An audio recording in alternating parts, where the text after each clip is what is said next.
learning tutorial point. In this session we are going to discuss about the electroplating, which is a part of electric conductivity of liquids. See, in previous class we have discussed about the first electric cell which was invented by Volta.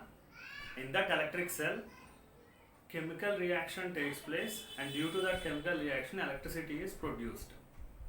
And for this electroplating also, chemical reaction is the main key here. That means we call it as electrolysis. When the two electrodes are dipped into an electrolyte, then chemical reaction takes place, and due to that chemical reaction electricity is produced. And here in electroplating means a coating of a thin layer of a metal on another metal. See, one metal is coated with another metal, a thin layer is coated on the metal. So the coating is called as electroplating. By the means of electrolysis, this takes place. So what is the need of this electroplating? This electroplating protects the material from corrosion and rust. Rust won't take place and corrosion won't take place, and it will be protected and it will last long. And for this electroplating is also given to the metals for decorative items, such as you can see a rolled gold, or to give a new look or a shiny look. And if you see the process of the electroplating, beaker is taken. In that beaker, first distilled water is taken, and in that distilled water crystals of copper sulfate are placed into the beaker. So the copper sulfate crystals will dissolve into the distilled water, and now the solution is copper sulfate solution. So now the solution is a good conductivity of electricity. First, distilled water is a bad conductor of electricity. After putting the copper sulfate crystals in it, it becomes as a good conductor. Now what we have to do is we have to pour 2 to 3 drops of dilute sulfuric acid. This 2 to 3 drops of dilute sulfuric acid will change the good conductor into the best conductor, and it conducts the electricity very effectively. Now in this electroplating process, see, here we will put the 2 electrodes here, one electrode at negative terminal and one at positive terminal. So here, if you consider the 2 terminals, the electrode which is placed at positive terminal will lose some ions, and the electrode which is placed at negative terminal will gain the ions. So here copper is placed at positive terminal, so it will lose the ions, and here key is placed at negative terminal, so it will gain the ions. So here the losing of ions of copper is called as oxidation, and the gaining of ions for this key or iron metal is called as reduction. Oxidation, reduction.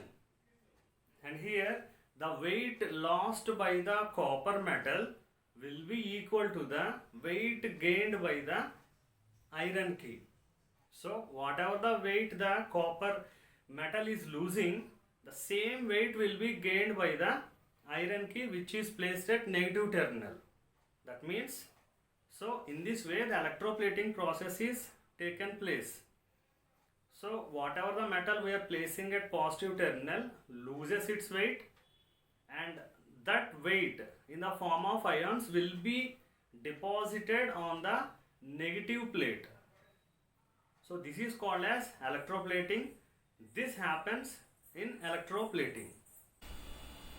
Electroplating takes place. So to what metal we want to electroplate, that metal should be connected to the negative terminal of the battery, and which coating we want to give to this metal, that should be placed at the positive terminal of the battery, and these two should be immersed in this solution. This solution is called as copper sulfate solution, CuSO4. So when these two metals are immersed in the copper sulfate solution, the reaction takes place, and here copper sulfate will separate into copper ions and sulfate ions.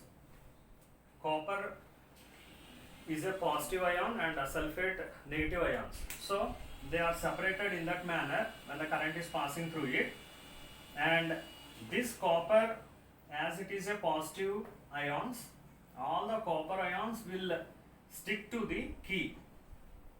Why? Because key is connected to the negative terminal, so it acts as negative now, and all these copper are positive ions and they will stick to the key, and this continues still the power is going on. When we give that current to this, the key will be coated with the copper, and after all completion we can get a key which is coated with copper. Actually the key is iron, but due to the electroplating it is coated with copper. So before doing this electroplating, what we have to do is, the metal which want to be coated should be rough, and we have to adjust the electrolyte. Here electrolyte is the copper sulfate solution that we have to adjust to get a fine coating, and for fine coating the current should be constant throughout the process. So at starting, what will be the voltage we are giving to the this electroplating, same voltage should be throughout the process.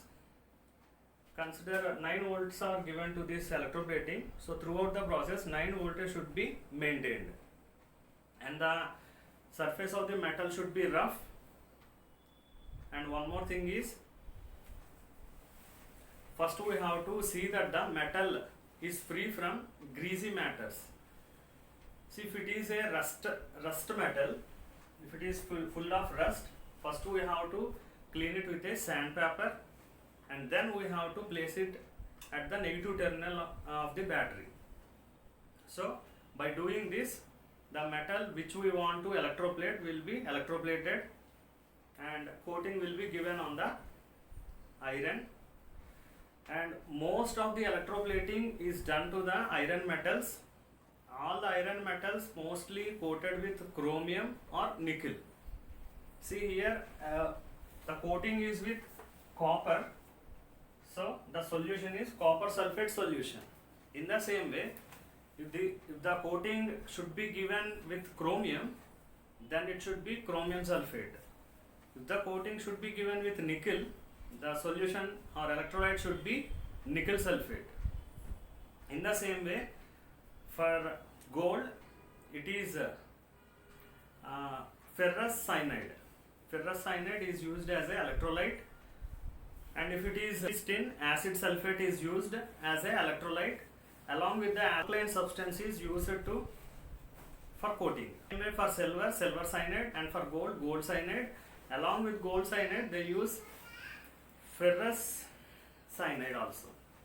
So in this manner, the electrolyte will change according to the coating, and the coating is mainly done for iron metals to prevent them from corrosion and rust.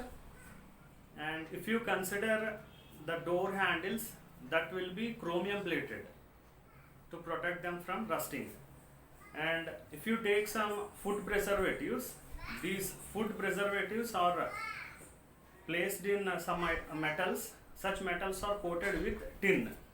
Tin protects the food for long time. That means it called as a food preservative. And if you see some decorative items, the decorative items will be coated with silver or gold. So in this way, the electroplating is taken in different or it is coated with different metals according to the requirement and uses of the metal. So this is all about electroplating, which comes under the electric conductivity of liquids. Thank you.